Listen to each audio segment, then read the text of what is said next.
Во денешната епизода на Хоризонт Телма, мој соговорник е Давор Политов, државен советник за односи со јавност и протокол во Министерството за образование и наука. Добар ден, Давор. Добар ден. Веќе 13 години вие сте дел од тимот на Министерството за образование и наука и можам да кажам со сигурност дека сиве овие години вие ниту еднаш не немате одбиено како новинари да дадете информација на нашите поставени прашања, при тоа да бидат навремени одговорите, да се консултирате со вашите предпоставени, меѓутоа да го почитувате и нашето време, кога не гази времето во пресрет на вестите. Така, 13 години. Ми е драго што придонесувам за транспарентното работење на Министерството за образование и наука. Мислам дека имам голем удел во тоа. 13 години не сум одбил новинар, без разлика дали се работи за дали е во работен или неработен ден, дали било празник, делник, секогаш сме одговарале навремено. Тоа ми е работа, со задоволство ја работам и ќе продолжам да работам. Знам дека ваквата професија е исклучително одговорна и кои се клучните аспекти на кои што во континуитет внимавате? Апсолутно одговорна работа, бидејќи тоа што ние го подготвуваме како сектор за односи со јавност, се пласира во јавност. Од таа информација понатаму, нели, се пренесува, медиумите ја пренесуваат до јавноста, и оттаму се креира мислењето или ставот на јавноста за одредена работа, за одредена активност на Министерството за образование и наука. Така што многу е одговорна работата, многу треба да се внимава како се пласира, да се одбере вистинскиот момент и за да едноставно за да не излезат непредвидени ситуации кои што нели понатаму ќе го одлечат вниманието на нашата работа, односно ќе не одлечат од вистинската работа, па да мораме да се објаснуваме и да исправаме кризни ситуации, кризни состојби кои што постојат, нели во секоја институција, во секој работење настануваат, постојат и потоа, но сето тоа одзема време, нели, справувањето со кризна ситуација е одвлекување од суштинската работа на институцијата или на поединецот. И кога ги споменавте тие непредвидени ситуации, бидејќи вие сте задолжени за протоколот во Министерството за образование и наука и за настаните што кога нештата ќе излезат вон контрола, вон протоколот кој што го имате замислено. Не можам да се сетам на некоја ситуација дека така излегло нешто вон контрола конкретно на некој настан, но секогаш мора да постои план Б. Всушност некогаш и не мора да постои план Б, некогаш па спонтано може да се реши работата без да настане некоја кризна ситуација. Најчесто се прилагодуваме. Може да има исклучок од одреден протокол од нешто што е претходно договорено кога организираме настан активност, например повеќе институции или со граѓански здруженија. Сакам да кажам кога има на настанот кога учествува и некоја друга страна, меѓутоа најчесто вон протокол може да бидат барањата на новинарите да дадеме изјава пред настанот, а ние сме предвиделе по настанот. Па тогаш треба се почитуваат и организаторите на тој настан, меѓутоа истовремено но најчесто одговараме на барањата на новинарите, секогаш имаат предност. Да, тоа сум сведок. Така е, бидејќи ако новинарите не пренесат, ако медиумите не пренесат, да не речам, ако ги налутиме, нели, ако не излеземе во пресред на нивните барања, не сме завршиле никаква работа, нема видливост на активноста. Колку е важна таа соработка со новинарите и взаемната доверба? Многу е важна. Многу е важно да има една институција, да има соработка со медиумите, бидејќи така, нели, и е поголема видливоста на работењето на институцијата. Се трудам со години да одржувам добра релација и мислам дека нема медиум со кој имам некакви нарушени односи, медиум или поединец новинар, така што овие 13 години сум изградил добар однос со медиумите во Македонија и секогаш не излегуваат во пресрети. Ние кога имаме некое барање, така што не е само нели еднострано да излегуваме ние или јас по пресрет на барањата на медиумите, туку и кога ќе се обратам, кога имам потреба од поддршка од медиуми, секогаш и медиумите излегуваат во пресрет. Деновиве и периодов е исклучително актуелна темата за промените во високото образование, носењето на новиот закон кој што веќе е ставен на ЕНЕР. Имате голем број трибини, предпоставувам дека ги следите и електронските и печатените медиуми, меѓутоа и социјалните мрежи. Дали знаеме култивирано да ги спротиставиме и аргументирано ставовите? Следењето на медиумите е всушност секојдневие на секој што се занимава со пиар во државна институција или во било каква организација, особено во државните институции, ние мораме да ги следиме медиумите, и тоа не само оние теми од област на образованието, туку и сите останати теми, затоа што многу лесно се прелеваат работите од една во друга област. Активностите во образованието имаат влијание во други области и обратно. Така што мораме да ги следиме, мораме да сме во тек, затоа што мораме да имаме и јасно формулиран став кога ќе има прашање поврзано со образованието или индиректно со некоја друга област преку образованието. Тоа е дел од нашето секојдневно работење. Имаме, нели, денеска е многу лесно затоа што имаме агрегати на вести. Има компании кои што се ангажираат и обезбедуваат оној прес-клипинг кој некогаш пред 15 на години сме го правеле рачно, кога имало само вестници, да речеме, па сме морале да вадиме и сечоци, да вадиме, не знам, можеби се сеќавајте на тие времиња, значи морало од вестници да се вадат и сечоци, па потоа да ги доставуваме до министер. Сега е многу поедноставно, многу полесно се собираат вестите и сме во тек со сите случувања. Понатаму, кој ќе ги обезбедиме сите тие информации, го подготвуваме министерот, го подготвуваме за настап, а во Министерство за образование и наука секој министер и да сака да не биде толку активен, мора постојано да се појавува пред медиумите, бидејќи е многу широка област, буквално го засега секое семејство, во секое семејство има ученик, има студент, има, нели, наставник вработен во образование, така што мора постојано да сме активни, се појавуваме, имаме јавни настапи и мислам дека добро ги спремаме, ги подготуваме. Но кога станува збор за спротиставени ставови на социјалните мрежи, знам дека ги следите социјалните мрежи. Социјалните мрежи кои се колку што ни помагаат, недостатоците? Социјалните мрежи колку што ни помагаат, бидејќи се многу актуелен медиум, нели? Колку што ни помагаат за да споделиме некоја информација, толку создаваат и кризни ситуации. Зошто? Затоа што, за жал, многу често, многу е голема некако довербата на јавноста во она што се публикува на социјалните мрежи. И некогаш навистина ми е криво што не се следи официјална веб страница на Министерството или на било која институција каде што има, нели, официјални информации, изјави од првиот човек или од раководството на институцијата, а се верува на некоја информација која што е споделена од рендом личност на социјалните мрежи. И некако таквите информации многу побрзо се шират од нашите вистините. И тогаш настанува проблем.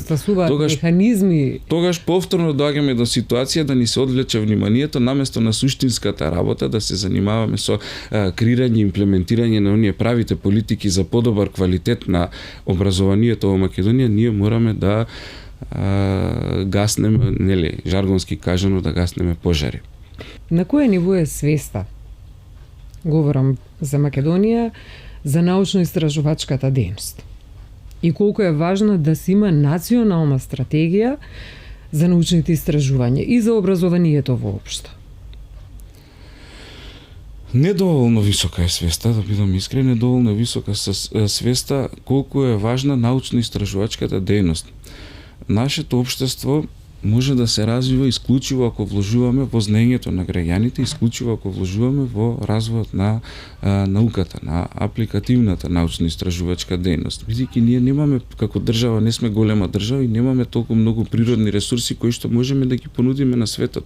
Немаме огромни туристички локалитети, немаме мориња, немаме нафта, немаме огромни рудници со големо количество на злато, така што мораме да вложуваме во знаењето на граѓаните и во науката. Ова, поточно минатата 2025 година, Министерството вложи 6 милиони евра за поддршка на научно-истражувачки проекти на високообразовните установи, на научните установи, научно-истражувачките установи, на МАНУ, проекти кои што се реализираат со поддршка на бизнис заедницата, во соработка со бизнис заедницата. И добивам представа дека секогаш кога таква тема ние презентираме во јавност, сепак тоа е од голема важност, затоа што прв пат после 5-6 години се вложува повторно толков голем износ, 370 милиони денари или 6 милиони евра од прилика се вложуваат за поддршка на науката. Таквите теми не поминуваат во јавноста, некако како да не се интересни, па поинтересно е нешто поврзано лично за министерот или за друг функционер. Секогаш, нели, како се вели она жолта штампа, секогаш е поинтересна. Тука, во вакви ситуации, мислам дека ние што работиме на пиар во министерството, имаме потреба медиумска поддршка, од поддршка од медиумите. Знаете, медиумите сосема е јасно колкава е моќта и колкава е нивната важност. Така е. И темите кои што медиумите ги пласираат, со тоа всушност се занимава јавноста. Го креираат јавното мислење и ги едуцираат граѓаните. Така е, апсолутно. Ако медиумите ја наметнуваат постојано темата дека науката е многу важна, така, тогаш и граѓаните мислам дека повеќе ќе ги заинтригира тоа, ако навлеземе малце подлабоко. Факт е дека не можат сите граѓани да се занимаваат и нема сите секогаш да ги интересира науката, но барем да наметнеме малку повеќе. Барем да бидат свесни за незината улога и да ја почитуваат онака како што заслужува истата. Така е, затоа велам ни треба некогаш и медиумска поддршка и да наметнуваме корисни теми, оние што се навистина важни за развојот на општеството, наместо да се занимаваме со несуштински и небитни теми, на кои што секој можеби ќе се насмее, меѓутоа тоа е моментално и таа тема поминува. Треба да се задржиме на посуштинските. Се согласувам. Вие дипломиравте маркетинг на економскиот факултет при УКИМ. Зошто го одбравте толку маркетингот? И колку сето тоа ви помогна во она со кое што се занимавате денес? Кога завршив средно образование, знаев што ќе учам и знаев со што ќе се занимавам. Бев определен да се занимавам со маркетинг. Независно дали ќе биде комерцијален, политички маркетинг или маркетинг, не знам, пиарот е така, маркетинг е во област, во јавната администрација, меѓутоа бев определен дека ќе се занимавам во таа област. Сметам, во тоа време учев на економскиот факултет, студирав на економскиот факултет во Скопје пред 20 на години при Универзитетот Свети Кирил и Методи. Беше факултетот, мислам, на соодветно ниво, не можам да речам дека квалитетот не беше добар, нели, на наставата и на предавањата. Имаше елементи и аспекти кои што недостасува, например, поквалитетна литература, повеќе достапност на литература, но сега е далеку повеќе напреднат економскиот факултет, ако треба да кажам добар збор. Кога би направила паралела, да кажам и да ги пофалам дека да, кога ќе направиме паралела, сега се далеку, сега факултетот, високообразовната установа далеку понапредна. Се е различно, теоријата е различна во пракса. Оно што го учиш на факултет, може би еден дел е применливо, меѓутоа кога ќе се соочиш со реални ситуации, тогаш сваќаш дека мораш многу повеќе да вложиш во себе, сваќаш дека праксата е она кое што, нели, може да те изгради во квалитетен работник, во квалитетна личност. И затоа сум дава максимална поддршка на оние промени што сега се предложени од страна на Министерството за образование и наука, промени во високото образование со новиот предлог закон за високо образование, со новиот закон за научно-истражувачка дејност и новиот закон за обезбедување квалитет во високото образование. Или тоа е еден пакет од 3 закони. Цврсто сум убеден дека ќе донесат поголем квалитет, повеќе практична настава на факултетите. Сметате дека ќе пополнат одредени празнини што вие ги чувствувавте како студент во тоа време? Она што некогаш недостасувало додека јас студирав. Цврсто сум убеден дека промени треба да има, согласна и целата академска заедница. Тие ќе се случат, факт е на време кога ќе се случат.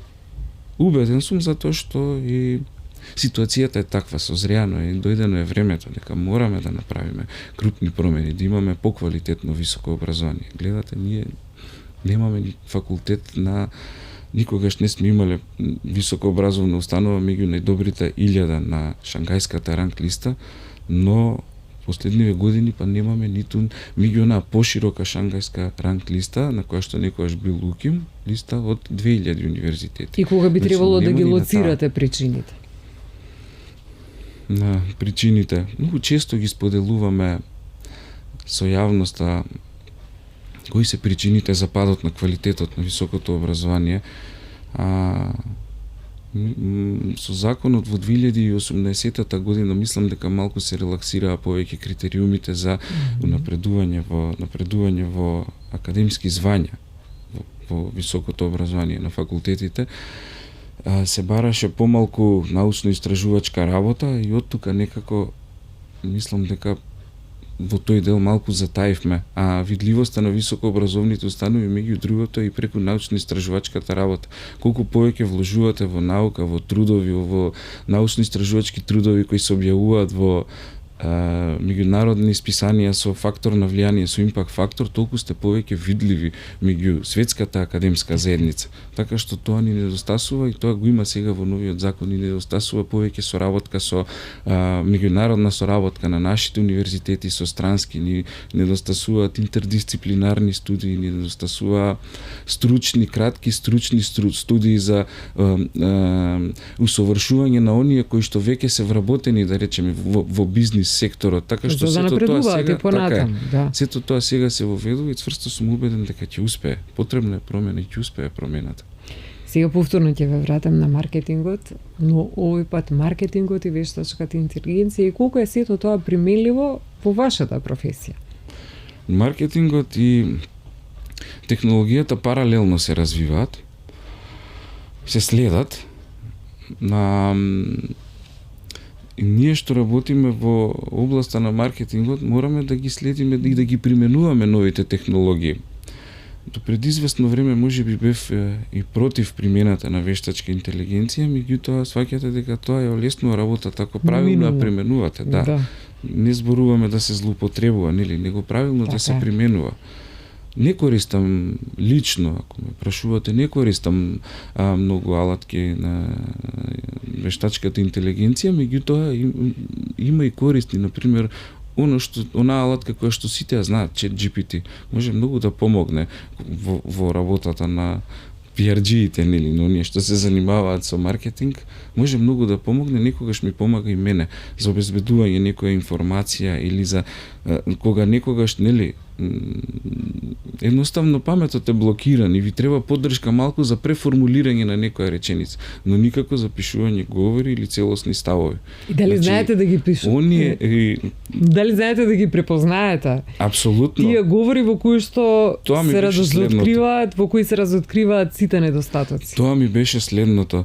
Ние што се занимаваме со маркетинг, па мислам дека веќе и пошироката јавност може да препознае кога еден функционер, да речем, има обраќање кое што не е напишано од човечка рака и од природна интелигенција, туку е напишано со вештачка интелигенција, им постојат елементи кои што можат да се увидат. Затоа не практикувам да користам многу вештачката интелигенција и конечно после 13 години работа во Министерство за образование и наука, претходно имам искуство и во други институции имам напишано преку 5000 обраќања за функционери, за министри, заменици министри, за државни секретари, така што мислам и нема потреба нели некој да ми помага. Важно е да вештачка интелигенција да ми помага. Важно е да ми се обезбеди квалитетна информација и точна информација од секторите. Соработувавте со различни министри. Со кои нешта никогаш не направивте компромис? За да не си изневерите себе си. Имало министри кои што сум ги притискал да бидат поактивни, затоа што цврсто сум убеден дека со транспарентното работење и со отчетноста на институцијата ќе имаме и подобар имидж во јавноста и полесно се функционира. Сега пак ќе се навратам на тоа, кога не сте толку активни и кога институцијата не е толку активна, секогаш во јавноста се создава некакво чувство дека нешто или не се работи, нешто се прикрива, нели? А кога известувате за сето она кое што работите, мислам дека довербата во јавноста се стекнува. Нека излезат и кризни ситуации, ќе ги надминеме. Колку и да треба време, сега да гледаме да ги нема, меѓутоа и да се појават, што страшно ќе надминеме, така што ете нема компромис со транспарентно и отчетно работење. Често појавување и реферирање пред јавноста што сте сработили, што е следно. Во вашата професија е исклучително важна и тимската работа. Така е. Така е. Сам никој ништо не може да сработи. Неопходно е да имате луѓе, квалитетни луѓе околу себе, луѓе кои што ќе ви обезбедуваат точни, прецизни информации. Пред малку во нашиот разговор тоа и го кажав. Имам прекрасни колеги во Министерството за образование и наука и во кабинетот и во секторот за односи со јавност, протокол и превод, и нормално дека без нив не би можел да извршувам мојата примарна улога и функција во Министерството, и затоа сум им многу благодарен. Вие сте државен советник во МОН и претпоставам дека не е само дел од работата, нели, комуникација со медиумите, меѓутоа и креирање на политиките на Министерството за образование и наука. Колку ве консултираат во тој сегмент? Многу често. Многу често, години наназад. Така е, не сме само преносители на информации, туку и се разбира дека учествуваме во креирањето на дел од политиките, на дел од законските решенија, затоа што нашата работа е всушност и често поврзана, нели, често сме во комуникација со јавноста, директна комуникација со граѓаните дневно, да речем, имаме по 100 мејлови од граѓани, прашања, барања, потреби, комуницираме со медиумите, ги сознаваме оние предизвици на граѓаните кои што некогаш мора да бидат надминати, нели? Некој предизвик може да се надмине со едноставна активност, нели, нешто е брзо решливо, но за нешто треба и законско решение, да речеме. Така што врз база на оние акумулирани барања, информации и потреби на граѓани, некогаш знаеме да предложиме примери законска измена, некогаш знаеме да предложиме некаков проект, активност кој што ќе спроведе Министерството, така што да, учествуваме и со задоволство учествуваме во креирањето на образовните политики. Што во оние моменти кога дел од јавноста, говорам, смета дека се потребни итни интервенции и инстант решенија, вие знаете дека не е така? Мора да комуницирате и мора да објасните дека не така е. Има работи кои што се веднаш решливи, има работи за кои е потребно време. Да. И се надевате дека јавноста, нели, или барем оној дел од јавноста кој што е засегнат, дека ќе почека малку додека да се реши тоа. Инаку друго чаре, друго решение нема. Можеме само да дојдеме до кавга. Нели, барањето е едно. Што не ја посакува ниту едната, ниту другата страна. Така, да. Мора да има разбирање од двете страни. Јас знам дека во секој период од денот и во работното време и за време на викенди сум ве барала за став кога ни бил потребен од Министерството за образование и наука, меѓутоа колку имате време за приватниот живот? Мора да се испланира време за приватниот живот, нели? Животот не е само работата животот е и семејството, животот е и пријателите, животот е спортувањето. Еве ги набројав оние три најважни работи за мене кои што ме исполнуваат. Спорт ме одржува некако во живот, а пријателите и семејството ми создаваат убави спомени. А животот е составен од убави спомени, така што тие три работи се важни. Имало периоди кога некогаш ви звони телефонот и сте рекле не можам сега да одговорам на овој повик. Еднаш на шега кажав, има новинари кои што ми се јавуваат сабајле многу рано и викаат извини вака рано што се јавувам, ама ми треба информација прв да дознам и во ред, не сме скржави, давам информација. Има група новинари кои што се јавуваат навечер во 10, во 11. Извини вака доцна, ама ми треба за утре информација, исто прв да ја дознам или. И има новинари кои што се јавуваат во регулар нормално работно време. Не ми пречи воопшто. Навика е тоа, навика е, никогаш не сум бил новинар, но секогаш се ставам во улогата на новинар, бидејќи таа страна има предпоставени како што имам и јас. И нешто треба да сработи денеска и за нешто треба да извести. Мора да направи прилог, мора да објави текст. Така што замислете да и тоа има определено време кога треба сето тоа се реализира. Замислете да не учините, да не помогнете, тука сте нарушиле пријателство кое што барем ја не би сакал да се наруши, бидејќи сум го градел со години. Комуницирам со голем дел од новинарите во Македонија, да не речам со најголем.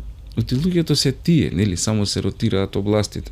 Така што не би сакал да си нарушам добар однос со новинарите, со генерално со медиумите и затоа излегувам и во пресрети.